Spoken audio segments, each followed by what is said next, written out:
This is Talking Cowboys. Streaming live from the Dallas Cowboys World Headquarters at the Star in Frisco. First down. Jason Witten is in the end zone. Barry, sacked by Lawrence. Prescott keeps it, and he bangs it into the touchdown. Here are Mickey Spagnola, Brian Broaddus, Rob Phillips, and Taylor Stern. Welcome, everybody, here into the SWBC Mortgage Studio. We are excited. After 1 week of OTAs, we have more to talk about here. Of course, we have to recap OTAs, what happened, what you should know. Of course, we've definitely got Rob's Twitter poll coming up in the third segment. So if you haven't voted, you need to vote. Mickey, you voted? I did. I swung the percentages. Great. Yes. If Mickey voted, you guys better get there. Go to our Twitter account at Talking Cowboys. And of course, we have owners' meetings to review. And then looking ahead to OTA's week number 2. So we're in it. We're ready to win. We have officially 100 days until the NFL season today. Not necessarily the Cowboy season, but until the NFL season starts. It's 100 exactly. 100. Wow. 100 for So the Cowboys. Thursday night opener or the Cowboys opener? Thursday night opener. On Thursday will be 100 for the Cowboys. So And it feels like 2 days till training camp. We're going to wake up tomorrow, and it's going to be time to get on that plane. 2 months. Yeah. Well, yeah, roughly. Right? You excited about this training camp? 7 weeks, absolutely. Are you? it should Yes. be. You enjoy all that, Because don't it's you? already 100 degrees out Yes, here? That's exactly. right, yeah. I Do you not I need to remember? Start Yeah. right there. Yeah. I need- Mickey's minutes at training camp were hard to come by because he was so happy out there. I know. Yeah, he I was. know. Yeah. He I'm was. gonna bring those back. Well, Because I didn't have to read the darn paper every morning. yeah. Oh, yeah. Life just goes by a little slower out For in a, for a California. newspaper man, that's a hard thing to do, right? Well, there's a lot of stuff in this world. Yeah. There is. Tell me There about is. that. Yeah. Well, that's why we have the joy of talking about Cowboys. Yep. And it's exciting. It's going on out here. And the first thing I want to ask you guys, because we've got a lot to get into, is this the making of a dangerous Cowboys defense? And I pose that question to my lovely panel here because of what I saw at OTAs. We were all fortunate to see DeMarcus Lawrence get the tag, his attitude toward it. You know, he's talking, I'm not the normal guy here in this situation. We have a fully healthy Jalen Smith. Byron Jones fully at cornerback. We've talked extensively about what Chris Richard can possibly do with this young secondary. Like it. You have the undrafted Cam Kelly making a little bit of a splash there. Sean Lee being smart, taking a second to not just jump into OTAs, saving his body. So that's why I wanted to get you guys to discuss this at least, because I think there's something that all fans are excited about. Is this something you can hold on to? That's a great discussion point. I like that because I think you can look at certain spots on the defense and say this might be the deepest we've seen under Rod Marinelli. I'm looking at the defensive line and maybe that pass rush rotation and say, wow, you know, if Dorrance Armstrong, 4th round pick, can develop, Coney Ely steps in. Rod's always liked a big rotation, but maybe this is a group with Lawrence coming on as a Pro Bowl guy. This might be the best pass rushing group he's had since he came here in 2013, 2014. 2013. Came here with Came here Rob after Ryan. After right? Rob Ryan. Right after. 2013. Yeah. This is going to sound weird, but the rotation. This defense might come down to what do they do? What do they figure out a defensive tackle? Exactly. And I saw some good things from Jihad Ward, and I mean this in a positive way of movement, strength, being difficult to block. Again, it's different when you have pads on. He might just go by the wayside, and we get to.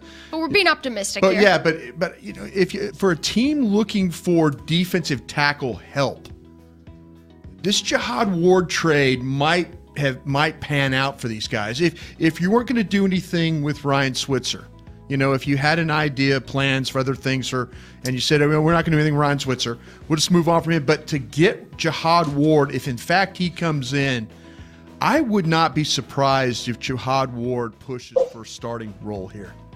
I really, really wouldn't. I think there's that tight. He's got that kind of ability.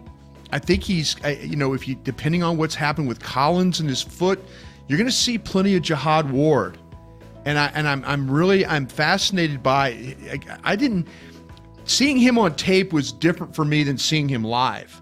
and seeing him move around in his size, his physical size, I'm kind of throwing that out there as a guy that might make a difference. One of those trades that might actually work out for this football team. They need him to make a difference. Yeah. Because if you look at that defensive line rotation at Right. tackle during that OTA practice, you're sitting there going, there's no Collins. David Irving's No David not out Irvin, there, right. Right. And you're going, and you're looking at the second team guys, and it's Ash and Brian Price. and Yeah. although they kind of like Price. Yeah. They brought him back. But nothing. Dayton Jones. Yeah, Dayton Jones was working with the first team because of all the Exactly, guys yeah. missing. And it's like, I don't know. But you're counting on Malik coming back healthy. Well, you're counting yes. on David Irving getting in shape. Boy, healthy's a kind Yes, of I a know. loosely That's so, used we're word. counting on it. But you still got to have another defensive tackle to start. Yeah. And then, we'll see about all these defensive ends. I know there's a lot of optimism out there with these guys, but we got to see. And I think you saying that Jalen Smith's 100% healthy may be a tad optimistic also. We got to see it when the pads come on, and then how quickly Van Der Esch is able to I read into acclimate. her comment as the no brace, which Yeah. makes me feel like that at least they feel comfortable enough health-wise that they he doesn't need to play with the brace. Okay, now we'll see how well Now he plays and now without to your point is okay. The thing I noticed, and I'm sorry if I'm shifting away from the defensive line, but I No, noticed I think we're no, talking it's about fine. the defense Yeah. in whole. Okay, with Van Der Esch, I didn't see Van Der Esch in the one time we got to see him play. I didn't see him move from the middle. I didn't see him. He was primarily okay, is it in OTAs? It's real easy to move guys around just to see how they look. Jalen Smith was the one guy that kind of moved around a little bit, and maybe that's something that we're going to read into when we get to Oxnard. That okay, they're going to play Jalen Smith at some other position. Yeah, he could play Mike linebacker, but usually these guys, they'll kind of the rookie guy, they'll say, okay, let's see if he can play this. Let's see if he can play this. Let's see if he can play this. Yeah. And it looked like to me that they were keeping Leighton Van Der Esch as that Mike linebacker. So to the point about Jalen Smith, if he could play without the brace, give you something as one of the other linebackers, whether it's the Mike, the Sam, wherever he has to play. Yeah, I mean, now your defense is getting better. I don't think he'll ever be as good as he was at Notre Dame, but I think he'll be better than he was last year. I do believe that. I'm assuming, but I'm just going to ask questions. You guys are all good with Sean Lee just taking this rest. Oh, yeah. Right? Oh, absolutely. Yes. Yeah. Save him from himself. Save him from himself. That's right. That and I talked to him for a while with some other reporters last Because he's still week. out there. He's out there. He says he's feeling good, but that hamstring, they're focused on what they can do stretching wise and just different things they can do to try to keep that thing healthy and long term. Because it has been an issue for him, and it was an issue for him multiple times last year. So, yeah, no reason to push it for him. I think it's a normal routine for him this time of year, but at the same time, they're mindful of that hamstring. And It it's did almost, bother him last year. you know what? It's almost a blessing because they don't need him out there. Yeah. Joe Thomas gets to work, and they get There to you see go. what that guy There you go. can do Yeah. on Yeah. the weak side because Yeah. you still need a backup. And I think when you mentioned Van Der Esch, they kept him at middle linebacker, but I don't know that you want to overload the rookie right away. Yeah. And so that Well, gives he looked him good an opportunity. moving around, though. Oh, he's. Yeah, I gonna- mean, it's one of he those- will be. I'll make the prediction right now. Do he it. will be on the nickel defense. Oh no, that's fair. One of his best traits is his ability to coverage. And I noticed because he can get Oh, no, back, he can. and then he notices where the ball is. He's very aware. and Yeah. drive on it, not Yeah. to break it up, but Yeah. drive on it to Right. make a tackle. Right. Playing Mike makes the most sense because they believe he can play Mike or Will. Well, that's Sean Lee's spot. And when you hear team officials talk about who he can be, it's Brian Urlacher. it's a Brian Urlacher type. It's a relatable comparison. Yeah, Size-wise. or Rolando McClain, a guy, because you got to have a guy in the middle who can cover, adjust, come up and tackle, cover a lot of ground, and he's able to. You've talked about that. His movement Yeah. is probably his best trait for his size. They've targeted him as a guy clearly that has that ability, to, like Mickey said, to play in those sub packages where it's drop, read, react, Right. get to the football. Because he could do all that for a long guy. He has got some ability to turn. Usually with long-legged or limbed players, it takes them time to turn, to get everything going the right direction. With him, it's very quick in the way he gets going, and I think that's one of the traits that they really, really liked about him. I mentioned Joe Thomas again. I appreciate you doing that, though. I think the Will linebacker stuff that he showed some, because he was a middle linebacker with Green Bay, but he's got some of the traits that you see with mobility-wise and things. They use some things with him in the nickel, playing with him and Van Der Esch and as those guys. And I saw some good things with him as far as the read, the reaction, getting to the football, the ability to run. There were some times at Green Bay where you watched him play where he didn't have those kinds of traits. Got caught in some coverage.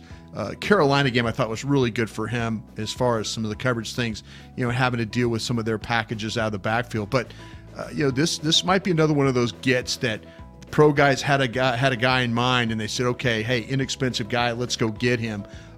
Just some positive things about him early in this camp. I think from an athletic standpoint, they're better at linebacker with this group. Yes. From a depth standpoint, because that was a concern, right? Huge concern. Huge concern. And, Durant couldn't stay healthy, and he was at the end of his career. Yeah. And then you really, after that, you didn't have much. Yeah, we're really not even talking. Yeah, we're not talking Wilbur. about. We're not even talking about Damian Wilson, who was a starter, and we're not even talking about Covington yet. Right. And Covington out of Indiana. Out of Indiana, Who certainly looks the part. He sure does. And so good build. That's the thing about it is, did they help this linebacker crew enough with the guys they've added, and do they going to put guys in the right spot? I think that they have a plan for how they want to play it. Let's hope that all the health holds up. I'm for Sean Lee at training camp. He could stand next to me all day. Just let him coach. Yeah, give him a clipboard. I really don't need. He can do a good job of it. No, seriously, I don't need any wear and tear on Sean Lee. I don't need those practices. As we've seen, those practices can be pretty physical with Garrett and that bunch. And I'm okay with just letting Sean Lee save some wear and tear on his body. I don't think you have to worry about Sean Lee having rust. I asked him what that conversation is like every year. It was kind of like when Witten was here. It was like the trainers talk to him, the coaches talk to him, and he fights them at first, and then it's like, all right, I get it. This is better. Yeah, he feels like he needs to be out. His voice needs to be out there. He needs to be leading from the front, is what he said. But look, it's May. Let's get him ready for August and September. Well, too. Yeah, I think September being for sure. September being the most important. 100 thing. days. We've seen. Yeah. I mean, it's been documented by our show, and again, you don't need some former scout telling you. You watch the games. He doesn't play. They're not as good on defense. Whatever you can do to let him play the 40, 50, 60 snaps a game, do it. Whatever you have to do, go that route. See, and I still think there's a question mark at right corner and slot. Yes, I was going to move back to the secondary. I'm not just saying Byron Jones is over there and he's got it, and that makes him better. You're not giving up that fight, are you? You got questions I want to see it. Oh no, I'm with you. He needs to prove himself. Well, there are questions about all this stuff. I appreciate you saying that, though. I mean, he's done some good things over there. Oh, sure. I've seen his ability to kind of shadow the receiver a little bit better, but again, he hasn't played over there. He hasn't done that, but 4 games he started his rookie year. Yeah. So let's see what he can do and how that affects who goes in the slot. Because what if it doesn't work? Yeah. Is Anthony Brown out there? Is Jordan Lewis out there? Yeah, and Jordan then Lewis playing left corner right now. And then who's in the slot? Yeah. What do you think is Byron Jones's best trait from what you've seen? Well, he's got great athletic ability. Mm-hmm. Now, does he have the football acumen to be able to play that corner, the know-how, and I think that's what he's got to prove. Otherwise, he's back to safety. Yeah. And then you saying, okay, well, I don't have to worry about my safety depth. Yeah. And I'll go back and I'll go to my grave saying no one ever finished the season and said, we didn't win the Super Bowl because of my safety. Yeah. Give me a break. Well, the Saints take care of that the front, and take care of those corners. Saints lost an NFC divisional game because of the safety play. Yeah. Well, just because he didn't make one tackle, they lost that game. Did you like the Byron Jones? Yeah, that's true. Did you like the Byron Jones coverage on Deontay Thompson last week in the deep ball down the left sideline? The catch-up speed, breaking it up at the end of the play. Yes, that was impressive play. And it sounds like it impressed you, Rob. It did. I mean, it showed his he used his size. He Yeah. used it and used that closing speed because he has great speed. So I think there's potential there. I'm putting trust in Chris Richard, knowing what he needs to fit his scheme. So we'll see what happens. Brian's talked about it. Look, you got to figure out what he is at some point. Keep him there. Yeah, 48 games. We're Please. trying to figure that out. I think that the trait that might get him in the most trouble is how aggressive he is. Like biting on stuff? Well, I not biting, but how physical he plays at the line. Because there were a couple of times last week where the officials threw holding flags on him because he's a jam. Okay, we're at 7 yards. I'm still trying. I thought one time he got called for hands to the face because he was fighting. He was fighting with Michael Gallup down the sidelines, and Gallup was trying to shake him, and he couldn't shake him. And then the referee throws the flag, and now the ball went to the other side of the field, and I'm like, wonder what happened there. And I'm like, I see the official. Oh, he's giving it the defensive holding sign and pointing, towards Byron. And I'm going, okay, this is where Byron Jones could get in trouble. If it turns into he's struggling a little bit with his technique, and now it's like, okay, I'm just going to turn this into a fist fight, And you think of Byron Jones, you don't think of fist fight, but he'll play with some physicality along the line of scrimmage. I think of Byron Jones, I think physical. I mean, you've seen some of his amazing hits. Yeah, that's what I'm saying. I mean, you could, but I think that's the one thing. It might be a strength of his, a trait. I like what Mickey was saying, though, about it. And Mickey's absolutely right about questioning, that move because let's see it. I'm usually the okay. Me personally, I am very surprised they moved him. I really, really am. But that just shows you the influence that Chris Richard has on this group now. It's funny what you said about being overly aggressive. And Chris Richard, what did he say a couple weeks ago about what he likes his bigger corners to do? Be aggressive. Disrupt at the line of scrimmage. Yeah, and that's Byron Jones can do that. But you got to harness it and follow your technique, right? Well, yeah, that's the thing about it is. And they changed, my understanding is the technique they want the corners playing on which hip to play. Yeah, which exactly hip they're right. Playing. That was astute on your point. And they thought that he would be more conducive to playing that way than way they used to play it. So, but I think we'll see. That's why I keep saying this training camp's going to be one of the more interesting ones we've covered in quite some time because there's a bunch of stuff where you think it's pretty good, but it's kind of we'll see. Let me ask you this. Are you going to ask the question? What do you mean? The question about the secondary, about the corners. What if I think the position depth is to me, okay. If you think it's the best position on the roster? Yeah. Do you think it's the best? Do you think the cornerbacks as a group is the best position on this roster? Okay. Offensive line. I was gonna say, give me Zach Martin and Connor Williams. We're looking at defense. We're looking at defense. Give me Ezekiel Elliott and Ezekiel Elliott. 5 Zekes. 5 Zekes. I know what you're saying though. There's a lot of bodies there now, and it's a lot of young talent, right? Moldable talent. Well, I think what's going to happen is they're going to end up cutting somebody that can make a roster. Like a Duke Thomas or somebody like that. Marquez White. Please don't cut him. No, I'm not saying cut him. I know, but let's I know, not forget him. No, we I keep haven't talking about these rookie free agents. I haven't forgot him at all because I think he's a perfect fit for what. And actually, it seems tall, length. Yeah, and it kind of feels like that they're kind of pushing him into some roles and taking Jordan Lewis in another direction. Jordan Lewis is like, guys, I ain't going away. You might put me on the second team at left corner, and you might put me in the slot, and I'm not going away. So he's a force.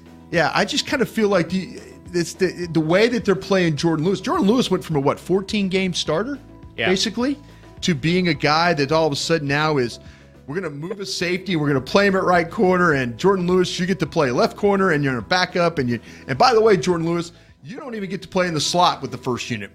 Anthony Brown, we're going to put you in the slot. He's not the prototypical size corner, though, right? I mean, he might be one of the best players they have. Now, Richard says he's the exception to the rule because, like Tay said, he's a force. He's physical. Yeah. He'll battle you, even though he's 5'10", 175. Oh, he did that today with Dalton Schultz. Ball goes up and then side. What does he do? He goes with him. One of my favorite things I learned last week about the cornerbacks and I guess the DBs in whole, they did a lot of exercises at gymnastics gyms.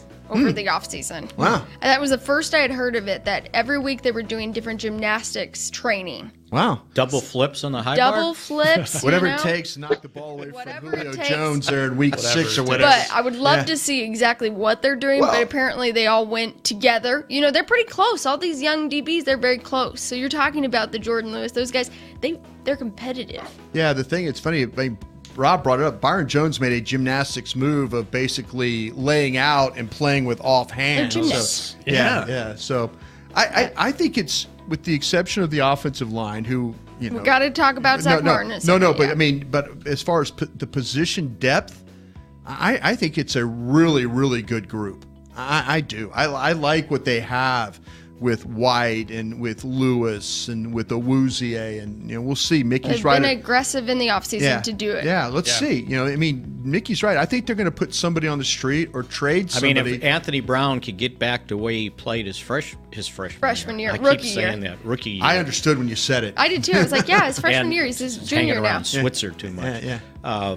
Over the years. Yeah. But yeah, if he can get back to doing that, and you got a 5-6 man rotation there It's at interesting. cornerback. Yeah, because they felt like a year ago that DB group had reached a ceiling with Claiborne and Church, Wilcox, Scandrick. Now it's these rookie second-year guys, and maybe they make a big jump this year. They were hard-pressed to find 4 guys a couple years ago to play corner. And you would like to have 5 for sure. And they were hard-pressed to put that 4th one on the roster. Let me ask you this. Of the 4 guys, real quick, the 4 guys, you got to go to break. Okay, go ahead to break. No. Finish. Ask your question. Yeah, Tease it. I was wondering, okay, when you come back, I want you to ask, I'm going to ask a question about which one of the 4 guys would you have liked to have kept for this current group? How about that? That's a great hanger. And when we come back, we have to get to the offense because we've exhausted this defense in a good way. So we will be right back after this. It can be hard to find the right resource for learning about important financial matters. You search how to build savings, you end up reading about the one weird ingredient from supermarkets that can make you taller. That's why Bank of America built BetterMoneyHabits.com, a safe little corner of the internet for answering your financial questions. Full of simple videos and tips, Better Money Habits can show you how to make the most of your money without resorting to random searches that always seem to lead to unbelievable photos of childhood stars grown up. To learn more, visit BetterMoneyHabits.com. What does it mean to be a Dallas Cowboys fan? It means you've got the passion and the heart to do your part supporting the boys no matter what. That's why when the game's on the line, you're on your feet, whether you're at home or in the stands. Actually, you're more than a fan. You are a member of Cowboys Nation, and so is AT&T, doing their part to keep you connected to America's team all season long. AT&T is a proud member of Cowboys Nation. Oh, I am craving a Dr. Pepper. I got some soda. I asked not for soda. I asked for ice-cold, craveable Dr. Pepper. Its flavor is more one-of-a-kind than a four-toed sloth with a thirst for speed. So stop settling for soda and start demanding Dr. Pepper. I love sloths. When you crave a Dr. Pepper, nothing else will do. Grab an ice-cold 20-ounce Dr. Pepper today. Dr. Pepper, the one you crave. To work this big land, you need equipment with values rooted as deep in Texas soil as you are. Like John Deere compact tractors with a 6-year powertrain warranty and big features that help you work less so you have more time to do what you love. John Deere was first in the Texas fields, and we're proud to be on the field as the official ag and turf equipment of the Dallas Cowboys. Find Texas-sized deals at myjohndeeredealer.com/football. Terms, conditions, exclusions, and warranty limitations apply. See dealer for details. Is Talking Cowboys. Tommy John gives you that feeling of freedom where it counts. With over 3 million pairs sold, we've put in the hustle to make sure you're nestled. Shop exclusively Cowboys underwear at TommyJohn.com/Cowboys. Better have them tomorrow. It's going to be hot. Yes, we were just talking about the weather out here. Of course, we have the indoor at Ford Center, but I think they're going to stay outside, at least for tomorrow. Yeah. It's going to get warm out there. All right, so Brian asked a question before we get to the offense, because I want to talk about Zach Martin, Terrence Williams. We have to, Tavon Austin. So before we get there, I just was curious if there was anybody of the corners that you would have liked to have had back for this current group, or none at all. Are you comfortable with what the way it is, the way you like the group? I mean, could Mo Claiborne been a factor the way they're now playing? Brandon Carr, or like you said, none of these guys. I'm okay. Or they did the right thing. I'm okay with this corner group. For me, as far as DBs go, I mentioned it last week. Barry Church, when he was here, was a stabilizing presence at safety. Yeah. But I think we mentioned the number of guys they've got at corner, young guys. I think Awuzie is poised to take a step this year if he can stay healthy. I like what they've done at corner. So they made the right move then to everybody so. out there. It was kind of like it was the gnashing of teeth. That okay, well, oh god, they're getting rid of all these guys. You can't play with young corners. Da da da da da. So that was a good move by the front office. I think from a financial standpoint, also. Sure. Because I'm with you on maybe Claiborne, but he got a little bit of money from the Jets, right? Right. Yeah. He got some good money. And you're sitting there going, well, I'd like to see him to have that healthy. speed there, but he couldn't stay healthy. As for the rest of it, it's too bad that these guys didn't stay healthy last year, because I think you would have seen the takeover at a greater pace than what we did. Well, this is a good segue, because obviously those guys, they've left, and it happens every year, and a large part of it is due to contracts. And now we're here with Zach Martin. Everyone thought that contract would get figured out a little bit sooner, but things happen. Time has passed. We are close to June, and Zach Martin still doesn't have his long-term deal. We all expect it to happen, but until then, he's here working out. He's just not participating in OTAs. Right. And in the meantime... You just got to get it done. You just got to get it done. I think that, to me, this is one of those deals where, and guys, correct me if I'm wrong here, but this is just my thought about it. It's a position that we've seen we've seen the position go up through the years. I mean, the last couple of years, people have stepped up to pay their guards as much as tackle has always been a position you paid, wide receiver has been a position you paid, cornerback's been a position you paid, quarterback's a position you paid. I think this is new to teams. I think this is new to teams that having to pay that much for a guard. And it's not that they don't want to do it, but I think they're in a situation where they're thinking, okay, what is the right amount? What's too high? What's too low? I think you're always comfortable with the other positions I mentioned: the tackles, the quarterbacks, the cornerbacks. I think your team's front offices are comfortable with those positions. Guard's a little bit different cat. And you don't want to shortchange an all-pro player. And of course, he's going to sit there and say, you know what? I'm one of the better players you're on your team. I deserve just as much money as this guy or this guy or this guy. So I think that's why the Cowboys are having a little bit of a problem right now. It's not something that they don't want to do or they're trying to hold it up, but they're trying to figure out what exactly the market is for an all-pro guard to make sure that he's compensated like the all-pro that he is. Yeah, I wonder if the guy is it Norvell in Jacksonville? Yeah. I wonder how much maybe he reset things, because... See, that's one of those things that you Who? need. Yeah. That's Exactly. my point. Yeah, exactly. I mean, now all of a sudden I think he's the highest paid guard now, Yeah. and Zach Martin's a 4-time Pro Bowl All-Pro guy. Yeah. So yeah. So I think probably what they're trying to do, because this is not about this year or next year, it's down the road. Absolutely. And I bet what they're trying to do is guarantee him more money and the total package, it's less. It's like, you're going to get this. Right. Now, give us a break on what it's going to cost you in 3 years when I'm paying a quarterback and I got to make a decision on Zeke. At some point, I've got to pay a wide receiver. You know, this little thing ain't going to last for long. Receivers by committee. Well, not only receiver by committee, but they're, Alan Hearns, 2-year deal. And he's not making that much money. Oh, you drafted Michael Gallup. Yeah, and He that's might what turn out to be something really good for you. Well, and in 3 or 4 years, you're going to have to pay him, right? If he does. Yeah. So you got to watch how you budget your salary cap money. It's not their money; it's the salary cap money. I'm sure they'd love to pay, Zach Martin all, whatever, but you got to watch how you budget down the road. You got to next year. You got to figure out what if Lawrence has another Pro Bowl season? What are you going to do with him? Yeah. It's a long-term deal for him too now, so they got to be careful. And I think you're right about guard. You're sitting there going, God, it's a guard. Yeah. The best one in the league, Best right? player on your team, man. Right. But See, that's what I don't think people have a real handle on that. The example about the kid that got signed to Jacksonville. Yeah. You know, that's not having a handle on. And they had so much money. Yeah. Right? Oh, no. Money were, to throw. They did, because they were like $70 million under the cap, so they could spend, and it's like, okay, well, the well's never going to run dry. We may be a little spoiled too, because we've seen Tyron Smith, Travis Frederick, even Lyle Collins last year get done early, like with 2 years left on their deal. I think we all kind of thought, oh, Zach will get done last summer. Well, it depends. It's going to get done, I think, but it's taking longer than we thought. It depends what they're asking for. Yeah. Yeah, absolutely. Well, a lot of fans have a lot of questions, and you guys are the experts here. So everyone has heard about what's happened to Terrence Williams. He was not out there last week, not only because of what's going on, mainly because of his foot and the rehab there, and we all expected he wouldn't be out there. Well, he didn't practice. Right. Didn't practice. Yeah. That's what I meant. He was out there.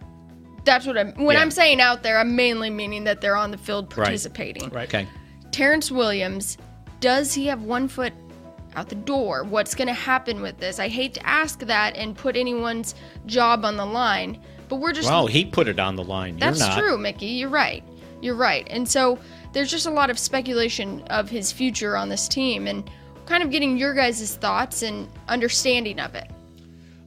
Well, we don't know what's going to happen Legally. Yeah, we know that the NFL can take action against a player even if he's not charged. I mean, we saw that with Zeke, or if it's not a serious matter.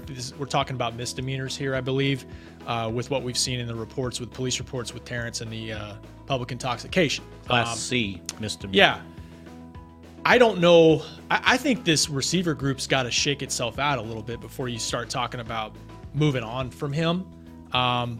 I still think you've got to see some guys emerge. And I'm talking about Allen Hurns, and I'm talking about Michael Gallup. And you know what you have in Terrence, and he's a guy that's played with Dak. He hasn't been a high production guy, but he has helped you in certain games. He's helped you in the running game. I wouldn't jump there yet. But obviously, they've brought in a lot of competition, and it certainly would help him to be on the field competing. Well, unfortunately, he's hurt, so he's in double jeopardy. Not only the legal thing hanging over, but he's recovering from surgery to repair a fractured fifth metatarsal. So he wouldn't be out there, and the idea was not to have him out there till training camp. But he didn't do himself any favors. Now, again, it may come down to what the league does, because if the league wants to punish him, then the guarantee of his base salary this year, $3.5 million, disappears. Right. And then it's like, oh, well, it's not going to cost us that much to absorb the rest of his prorated signing bonus. So at this point, everybody's waving their liberal flag. Oh, get rid of the guy. We don't need him. Well, it would cost you $3.5 million because he's already on the books for a guaranteed salary. So you have to be careful, and you would like to write it out and have one person here on the field that actually played a lot last year. Even though he didn't have any touchdowns, he still had 53 catches. You just eliminated 132 catches from your team with Witten and Dez. Yeah. Now add 53 to that. It would just be Beasley. He'd be the only guy left over, I think, right? That's Noah Brown. And look at it as it is right now. Beasley is the only guy on this team that's caught more than 64 catches in a season. Hurns. 1 year in Jacksonville. 64. Yeah. I said more. Yeah. Yeah. 24 times in the league, and I think in the last 3 years, we've had situations where players have conduct detrimental policy, whatever you want to say. Only 4 times have the player been released. So that means 20 other players with the similar type of things that have happened to Terrence Williams still stayed on the team. So I don't think they're going to get rid. Just don't right get in away, a though. hurry. I mean, you look at somebody like DeMontre Moore and what followed him from Seattle. But players in this situation, 20 of the 24 were brought back. Only 4 times has a team cut a player like this. You've all made great points. It's catches, it's experience, it's familiarity with the player. Right. Yeah. What happened last year at this time, if you remember as well, with Damian Wilson and his thing with a gun in a parking lot over a dispute and all that. Damian Wilson was still here. There's things that they will tolerate. And I think this is a situation where he made a mistake, and he's going to pay for it, not only having to get his car fixed, but he's also going to pay for it, a little bit personally, with himself. I mean, he's got to live with that now.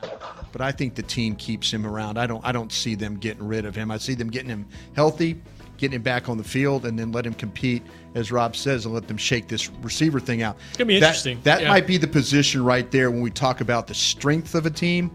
That one might be the weakness of this team. It's unproven. When it's all said and done. We just don't need to be so righteous right off the bat before you even know. I mean, we've heard 3 different stories on the worst thing that happened is him and his agent should have made a statement. Right. Once all that the video came out, that was very embarrassing. Hurt you. Yeah, that's something they can't take back. Oh, I didn't do this. Wait. What are you flipping over the front of your bike here? What are you doing there? You didn't talk about that, did you? So that's it's a messy one. Yeah, this is something that needs to be worked. I mean, he was very polite to the police officer. The police officer very polite to him. I mean, you could see all those things handled the right way, but they didn't need to make a statement. They just did not need to make that statement. And he is.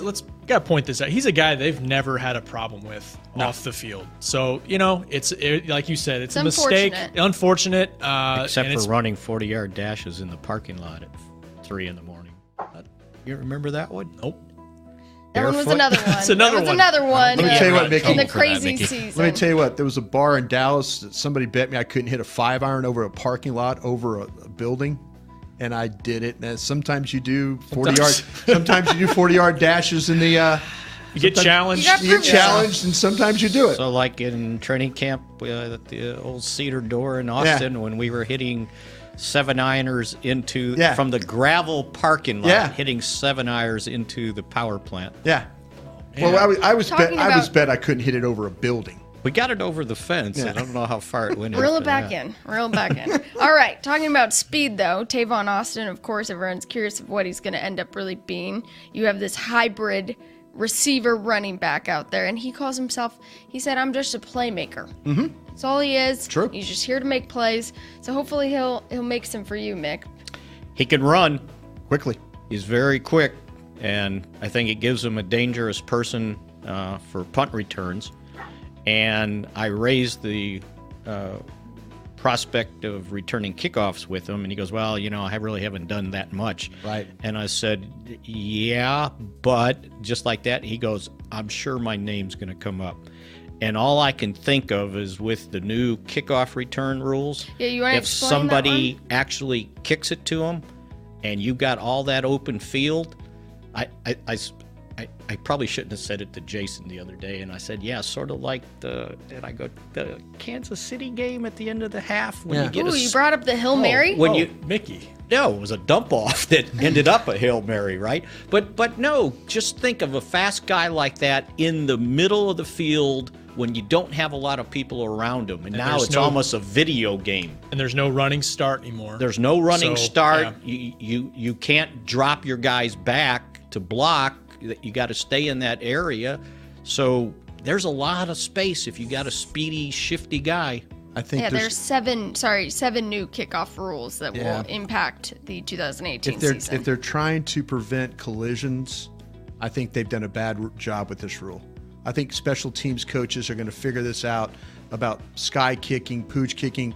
They don't have extra blockers in the back. Now all you have to do is put fast guys up front on your cover team. You just play balance. But if you win that initial block where you have the stationary blockers in that area, now you're running to the football. They don't have enough guys to block you back there, wedge. So all of a sudden you're going to see people dumping the football. There's going to be more collisions in this game. People trying to stop them from bringing the ball out past the 25 Yeah, you're going to do line. one of two things because the two guys, you only can have 3 back there, right? That's right. So 2 of them aren't going to be linebackers or defensive linemen that can block. Right. It's going to have to be somebody that catches the ball. That's absolutely right. And if you only can have 1 guy back, then how wide's the field? Yeah. Exactly. And you're going to start hitting the ball to the 10-yard line on the side. There's going to be more squib kicks. There's going to be more pooch kicks. There's going to be more trying to be disruptive with the football. They're going to get the total opposite of safety here. There's going to be a ton of collisions, directional kicking, try and get guys pinned into a corner, get them on the tackle them on the 10, 12-yard line and let them start from there. This is a bad rule. You think that instead of just trying to go for more touchbacks? Absolutely. Because you can pin them deep like yeah, punts. just no. There's going to be more collisions. Or you just don't get to the ball. Yeah.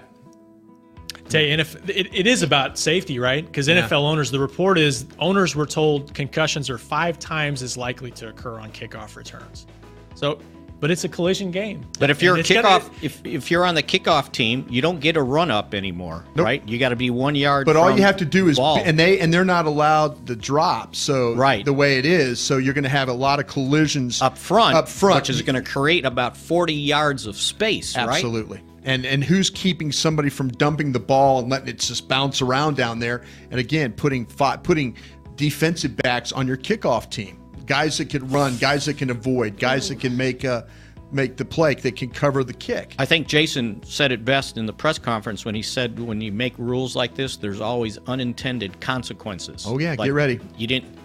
Did you think it all the way through? Because these coaches are they going will to figure it out how to take advantage of it. They are figuring it out right now. Yes. Absolutely. Well, if you guys haven't figured out, you have to go and vote for our Twitter poll. Mickey voted. Brian voted. So we will have the rest of the answers coming up right after our final break here. Cowboys fans know that the second best of anything simply won't cut it, and your skincare should be no different. A longtime locker room favorite of the players and the official men's skincare brand of the Dallas Cowboys, Dallas-based Jack Black is the #1 best-selling men's skincare brand in the country because we make products that help guys look, smell, and feel better. Visit getjackblack.com/cowboys to get $10 off your first order of $50 or more. Jack Black. Look good, smell good, feel good. Official men's skincare brand of the Dallas Cowboys. Star Sports Tours is the only official fan travel partner of the Dallas Cowboys, offering exclusive game weekend travel packages with sideline access and photo ops with current players, alumni, and cheerleaders. That's not all, though. You'll get to talk X's and O's with Senior Director of Player Personnel Will McClay, and of course with yours truly, me, Brian Broaddus. You can trust the official fan travel partner of the Dallas Cowboys, and with us, you'll travel like a pro. Visit cowboystravel.com to book your travel package today. Before there was a draft, you could size up a cowboy by 3 simple factors: the crease in his hat, the bend of his brim, and his unbending attitude. A man's Stetson didn't just protect him from what life threw at him, it projected a rugged, unstoppable spirit.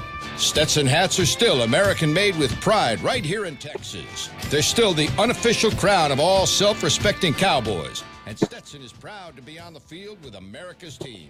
Find a retailer nearest you at stetson.com/cowboys. What does it mean to be a Dallas Cowboys fan? It means you've got the passion and the heart to do your part supporting the boys no matter what. That's why when the game's on the line, you're on your feet, whether you're at home or in the stands. Actually, you're more than a fan. You are a member of Cowboys Nation, and so is AT&T, doing their part to keep you connected to America's team all season long. AT&T is a proud member of Cowboys Nation.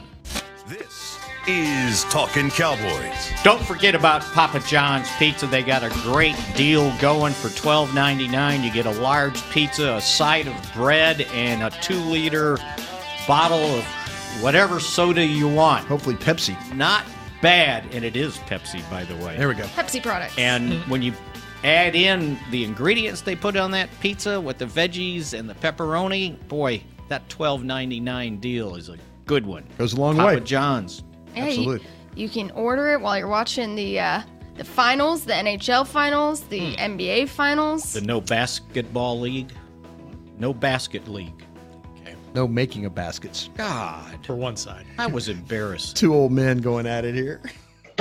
Brian's telling me basketball's over. It's finished. It's ended here. About the game. Even the Cleveland-Boston game was awful. Okay. Just awful. All right. LeBron James. Yeah, we still got him. All right, well, we got into Thank it a God, little bit. yeah. Cowboy fan LeBron James. He is a Cowboys fan. We got and Chris Paul is too. So How many shots did? So many. How many shots did? You don't want to get to this Twitter poll, do you? You just don't want to. How many shots did Harden put up last night? Like 29, 7 for 29 or something ridiculous. I don't know. We already got into it a little bit, the receivers, but your poll falls along those lines. Yeah. And Mickey hinted at the fact that he twisted up the percentages. So That's right. I'm gonna make a guess after you read it. I'm gonna guess who Mickey chose. Please do. Okay. Simple poll, Brian. Which new wide receiver of these new wide receivers will have the biggest impact in 2018? I've got Tavon Austin as a receiver here. Okay, He's going to cool. at least do, in my opinion, he's probably going to do most of that. Why not? Alan Hearns, Michael Gallup, or Deontay Thompson. Okay, Mickey, before I make your guess, Uh-huh. did you at least choose somebody that was on this? Yes, I these did. names? Okay. There was no write-in. Okay, Oh, so no. I couldn't vote for Marchie. he loves his Marchie and Mickey. Archie and Special Mickey bond. show. I want to say that Mickey wrote Deontay Thompson, that you voted for him. I did not. Did you vote for Gallup? I did not. Okay, well then I'm out. Well, I you're not skewing it that I much. played the percentages of who's going to get the best chance, and it's going to be Alan Hearns. Oh, so you went with the obvious one. See, I thought he was going to go with the Deontay Thompson, run up, flash on him. Bryce Butler 2.0 kind of a guy. Yes. Yeah. Who'd you vote for? I voted for Hearns. You did? Yeah. And if he doesn't make the biggest impact, they're in trouble. Well, I just need him to be as good as Des Bryant was last year. That's all I need. Was it 65 catches? 69. 69 catches. How many yards do we have? What was Des Bryant? Almost 900. Yeah. 800. How many touchdowns plus. we have? 6. Okay. Give me that. In total agreement, I went with Alan Hearns as well. The fans agree. Yeah. Why? Well, I would just have to say, he kind of has nothing to lose here. I mean, granted, he has, you have to be this number one wide receiver, but no one's thinking of him as a Des Bryant type guy yet. Right. So we Numbers would be nice, though. The Des Bryant numbers the would be numbers would be great. And Yeah. he wore 88 at Jacksonville, so there's hopefully some similarities there. But I feel like he's in the perfect position to have a breakout year. It's great opportunity for sure. And they're not asking him to be dominant necessarily. That'd be great, but just be reliable for Dak Prescott. How close were Thompson and Gallup? Well, Hearns won 45%. Thompson only got 3% of the vote. Okay, the folks don't know him yet. Michael Gallup was second, 37%. Sure. Austin, 15%. I wonder how much of that is, is he going to be a quasi running back? Yes. He will do some of those things. They're going to move him. He's going to be a chess piece, right? Yes. So Very similar. I believe you'll see a very similar. The way they used him in Los Angeles was as a running back. They used him as a slot player to throw the ball to. A lot of his stuff is not down the field. A lot of his stuff is around the line of scrimmage. It's the jet sweeps. It's the sweeps. It's the straight handoffs. It's one back runs. It's screens. That's the kind of player that he is, and I see them doing the same thing with him here. So I don't know. Don't make any judgments on what they do in the first week of OTAs, like, he's only playing wide receiver. Right. Let the guys settle in, get used to the offense, and then you'll start seeing them moving them around. and they may not show us everything they And want to do you're with him. exactly right. Yeah. I think, though, the one, if they can get Gallup, though, if they can get Gallup to the learning curve with Gallup to be very small, to get him out there. I mean, he's got the quickness, athletic ability to avoid the jams. He can make plays down the field. I was talking to some guys. I'm like, you turn around every once in a while and you'll see the ball going down the field to 13 and like Mike White throwing it. The guy's got the ability to adjust, to extend, those types of things that you want. He could be the one surprise that if things don't really work out for Alan Hearns, okay, now it's about, okay, let's get him going. But if the learning curve is very, very small, he might give Alan Hearns a run. So 37% of the people there might be absolutely right about the situation. Yeah. He was my second choice. Yeah. And I just thinking, is he going to get the opportunity? The rookies usually take a little time to get going, but he could have a huge impact. Well, and so this occurred to me. From a percentage standpoint, what do we see more of? 4 wide or 2 tight ends? I think you'll see more. I think that the 3 wides is their, or you said 4 wide. I said 4. Yeah, they tend to run the ball. They can run the ball out of 11 personnel pretty well. Right. Spread people out. And they're probably going to have to do it with their tight ends. Well, they're going to have to do it just maybe if the receivers don't have success, they're still probably going to have to get in 11 personnel just to make people spread out. Like if you could say, okay, we'll play everybody a little wider and give themselves some space and keep people from walking guys down into the box. I mean, it's going to be tough for them. They've run the football against 8 and 9-man boxes before. But don't you think that's going to, if you're a defensive coordinator right now? I am not scared. Who are you worried about? I am not scared of any one of your receivers. I'm worried about Zeke. I'm scared about Cole Beasley. and I am scared of Zeke. Okay, Zeke, we got to talk about him because something came out about him last week that I was pleasantly surprised to hear about. He has Nobel Prize? Not close. Not close, but he's getting there. He is on the Leadership Council. That man won the Nobel Prize. He's on the Leadership Council. That's a step in the right direction to that Nobel Peace Prize. But he is on the Leadership Council, and he says, big step of that is that he wants to be more vocal this year. He wants to step up as one of the younger veterans on this team. I'm pleasantly surprised to hear that because I think that a large part of his identity on this team has been, it's Zeke. He's been on the party planning committee. Moving more to the Leadership Council. Yeah, there you go. He goes from social director to actual director. We'll see how well he does on that console after July 16th. Why do you say that? Why? Because then he's on his own for a month. June 16th? June 14th. June 16th. I said June July. 14th is their last. That July 16th, too. Well, that's the weekend, right? We got the 4th of July coming up for Zeke, too. Yeah. That's what I thought you were going with. Yeah, the lake trips. June Ryan's 16th. relentless. I'm happy to see it. Yeah, and look, he's one of the best players on this team. It's important for your best players to be leaders because you got to have, we talked about this, you got to have the production to be able to be vocal. I mean, you got to back it up on the field. So he definitely does that. Well, if I'm Ezekiel Elliott, I'm looking at how it affected the entire season, what a pain it was the entire season, what a taxing experience it was, probably not worth it at all. And then the fact of the matter is just look at what he lost. He lost money. Right. He lost respect from coaches and teammates. He lost a lot. I don't know if he lost respect, but he lost guaranteed money. Yeah, I'll go with the money, and I think everybody when I say respect, I mean reliability more. No. It was hard every week in and out. Yeah, I think they, this is going to sound really strange and probably bad. I think they knew who Ezekiel Elliott was. When they drafted him last year? Yeah, absolutely, when they drafted him. I think that there's no secret to what was going on at Ohio State with that group. Now, again, it's nice to see him say, okay, I have to be more accountable for what's going on. That was a very difficult year, not only for Ezekiel Elliott financially, but it was a difficult year for his teammates. And if you're any kind of a teammate, you would feel bad about the situation, that he wasn't there for them for 6 games. Him playing in games, he basically came out and said, they asked him about, what was he, 53rd on the top 100 player list? He goes, I missed 6 games, almost have 1,000 yards. Yeah. Well, no, I'm just, but I'm just saying though, I think I like if there was some remorse about how it went down last year, and the reward for him now from the coaches is, okay, listen, we do trust you. We think you can be a leader. We think you can be a difference maker. I think this is his way of bringing him back in. He was a little bit on the outside last year. And, but everybody loves Zeke. I don't know anybody that doesn't love Zeke. Yeah, his teammates love him. And I will say one way he does lead is on the field. Physical, he's going to bring it every single time he's out there. I think guys follow that physical tone. And that's important, So that's another way to lead. You don't always have to be the vocal guy, but obviously taking care of your off the field business, every leader, if you're going to be a leader on a team, everybody has to do that. No question. Well, and he's so lucky. The draft class he came in, they're a good class. you look at guys like Jalen Smith. You have to follow his lead of just everything he's done just to get back onto the field. Yeah. Yeah. This is Dak's team. This is Zeke's team now. There is no Jason Witten anymore. So the best young players on this team have to have a larger role in the locker room.